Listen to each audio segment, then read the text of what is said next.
As I'm sure you all know, like Hawaiian Islands, like we're very, very, very vulnerable to any disruptions in our food supply.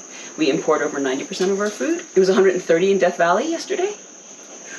It's not funny anymore. It's like we have this window of opportunity where we can look around the world and we can look at agroecological practices from around the world, and we can learn how to do that on our own properties, and we can meet our neighbors and we can do workshops together and we can teach each other what we know. Driving through this neighborhood, we had this running commentary: no food in that yard, no food in that yard, no food in that yard. Like, it's a food desert up here. And like everybody could put, like every neighborhood needs, like, where's the bulk order of dwarf coconut trees? Like, where's the, you know, so let's think of this on a neighborhood scale too. Like, if you are the only one that has food and nobody else does, that doesn't feel good either, right? Like, you want your neighbors to have just as much food as you do. So the more different root profiles we have underground, the more we're going to have the opportunity for soil tilth or soil fertility in the ground that's going to feed a bigger variety of microorganisms in the soil. Questions? Or should we just get to work?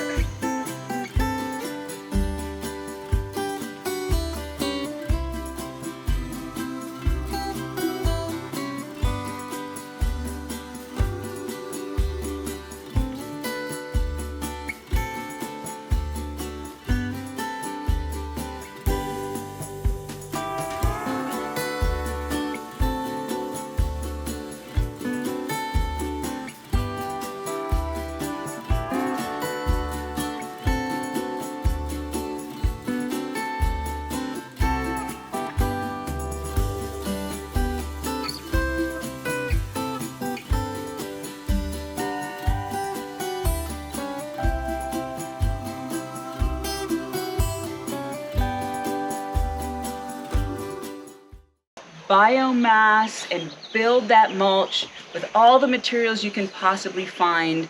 Use the cardboard to your advantage. If someone is selling wood chips, get them if you can afford it.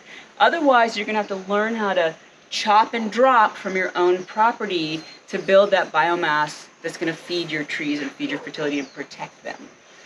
Thanks for hosting me, and I hope you learned something, and I hope you met some new people. If you have someone that you look at, you're like, I didn't meet them yet, go meet them. And I just want to thank Jenny and all the work you're doing. Thank you for sharing it here. This is Jenny Pell at permaculturenow.org. My email is jennypell@gmail.com, and you have permission to use this film for educational purposes. Real food security is looking out your window and seeing your ohana, your neighbors and your friends growing food. Hi, I'm Samantha Coaches, and I am launching a nonprofit called Nourish, where we're bringing fresh food security to communities in need. We're hosting events like this workshop and turning backyard spaces into food islands and permaculture tree guilds, looking at setting up community gardens and working with all sorts of partners and organizations on the Big Island to increase our food self-reliance and food security. So if you're interested in being a part of it, please do get in contact. It's Samantha Coaches with Nourish. My email is samantha.coaches, Koches, @gmail. Thank you so much. Thank you. Aloha. Aloha.